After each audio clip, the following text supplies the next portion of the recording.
Olá, pessoal, bem-vindos a mais um vídeo. Iremos agora iniciar o estudo do problema do caixeiro viajante, que é um dos problemas mais estudados na computação, por ele ser desafiador, complexo, mas ao mesmo tempo muito algo prático, né? Que ocorre em várias áreas da ciência. Nós podemos utilizar e modelar problemas com usando essa definição, né, de um grafo em que a gente quer percorrer, encontrar o ciclo hamiltoniano de custo mínimo, ok? Então, veja, o objetivo do problema é esse. Eu quero encontrar um ciclo hamiltoniano de custo mínimo. O que é o custo do ciclo? É simplesmente o somatório dos pesos de todas as arestas que compõem esse ciclo. Tá? Então, a partir de um vértice inicial, visita todos os outros vértices, voltando para o V0, caminhando o mínimo possível. Então, por exemplo, hoje, coisas do dia a dia, como uma simples entrega, né, de produto. Então, você tem lá algum motoboy, algum entregador que vai sair lá da lanchonete, passar por 5 casas, residências, entregando o produto e vai voltar para o, a lanchonete. Então, qual seria a melhor rota de entrega? Primeiro vai lá, depois vem aqui, depois vai ali, depois, não é? Então, é uma coisa que é, muito muito ocorre com frequência, né, em problemas do dia a dia, assim. Então, assim, a relevância desse problema está aí. Ele é aplicado, né, de maneira, assim, exaustiva em vários cenários, né, não só na computação, problemas de logística, e, entre outros. Então, veja, é, como eu disse, várias áreas da ciência.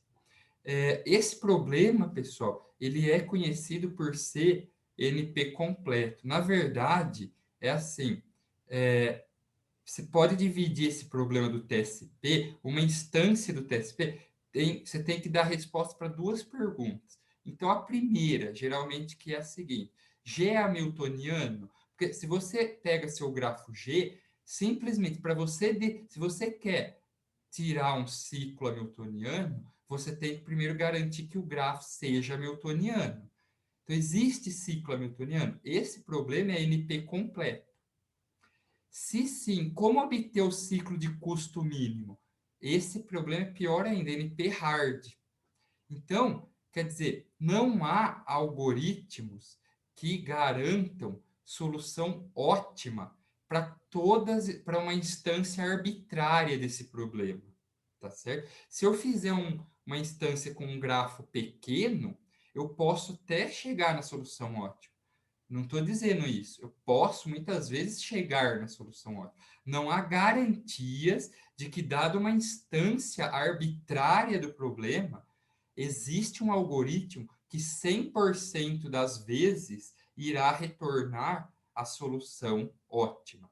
É isso que significa, tá certo? Então veja, pessoal, algumas limitações e restrições ó, em relação a que é se G é hamiltoniano, sim ou não.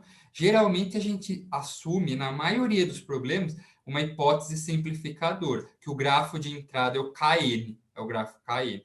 Como que eu faço uma heurística para converter o G para um Kn de maneira a que a minha aplicação continue sendo válida, né? Então você fala assim, ó, se a aresta E pertence ao seu grafo, ao conjunto E, mantém o peso dela intacto. Se você tem uma aresta aí que não pertence ao seu grafo, você vai adicionar uma aresta lá, cujo peso dessa aresta, pessoal, vai ser o somatório dos pesos de todas as arestas do seu grafo. Então, você vai permitir que exista uma aresta lá, só que você vai pôr um peso tão grande, quer dizer, o peso dessa única aresta vai ser igual à soma de do peso de todas as arestas do seu grafo. Então você já vai meio que saber o seguinte: se você passar por aqui para fazer o seu ciclo hamiltoniano, é um problema. Você vai ter um custo totalmente alto lá, né? Você vai saber, olhando para o custo da sua solução, se você teve que usar essas arestas aqui ou não. O que indicaria que o seu grafo não é hamiltoniano. Então, em relação a 2, é aquilo que eu falei, não se conhece o algoritmo ótimo, não há garantias. Então, o que a gente faz é trabalhar aceitando algoritmos subótimos, aproximações. A gente aceita o que tem, né? Trabalha com o que tem. Então, se eu tenho um x0, eu posso basicamente aplicar um algoritmo A, eu tenho essa solução aqui. Algoritmo twice around. Algoritmo nearest neighbor tem essa solução. Um algoritmo aqui, G, eu tenho essa solução. Algoritmo 2 otimal, sei lá, algoritmo genético, eu tenho essa solução. Algoritmo 2 otimal, eu tenho essa. Agora, assim, tem uma solução que seria a teórica, que é a solução ótima.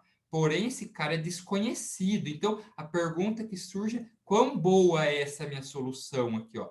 Quão boa é essa aqui, verdinho? Quão boa é a azul?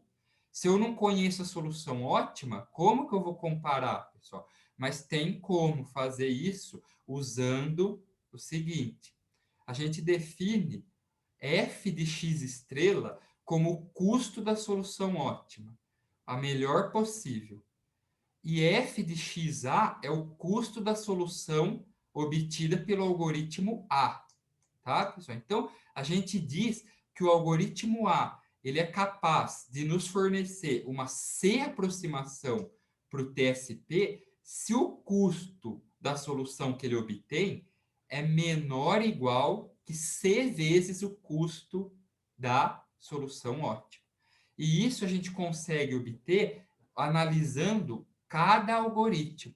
Cada algoritmo aqui, ó, fazendo uma análise de cada algoritmo, é possível chegar em desigualdades desse tipo aqui. Então, assim, ó, se eu disser que eu tenho um algoritmo para o TSP que fornece uma 2 aproximação, pessoal, é um bom algoritmo, tá certo? Uma 2 aproximação está falando assim, ó, no pior caso, a solução desse seu algoritmo vai ser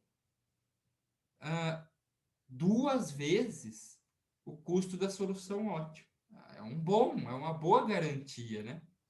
Tudo bem? E nós veremos aqui um algoritmo, que é o twice around, que fornece justamente uma 2 aproximação.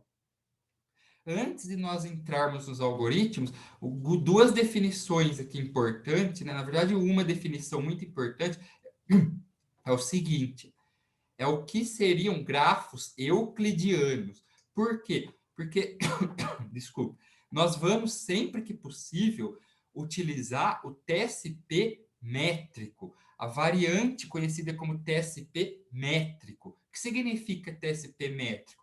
Que os pesos das arestas do meu grafo representam distâncias entre pontos em algum espaço no plano R2 ou no R3, tá certo? Em algum espaço euclidiano.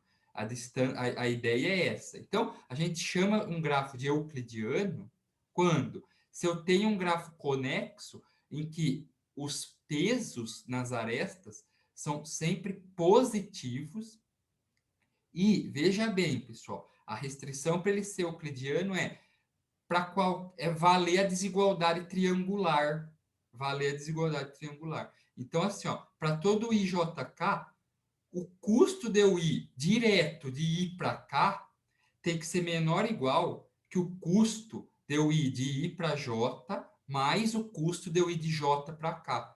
Então, ó, em outras palavras, isso está falando o seguinte, ó, você tomar atalhos é sempre melhor do que fazer a volta. Se você pode ir direto, aqui é o I, aqui é o J, aqui é o K. Se você pode ir direto de ir para cá, esse custo aqui, ó, é sempre menor que a soma desses dois, para qualquer triângulo que tiver no meu grafo. Deu para entender? Isso é a condição de se ter um grafo euclidiano.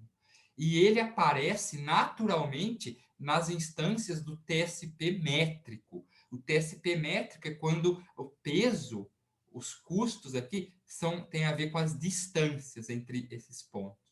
Tudo bem?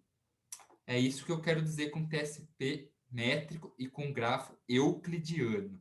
Então, olha lá, um grafo significa aquilo, ó, tomar atalhos é sempre vantajoso. Um grafo é euclidiano se o seu vértices representam pontos, não precisa ser no plano, pode ser num espaço qualquer euclidiano, e os pesos são as distâncias. Tudo bem? Essa é a ideia. É o TSP métrico. Muito bem, pessoal. Era isso que eu queria por esse vídeo. Vou ficando por aqui. Nos vemos em breve nos próximos vídeos. Até mais.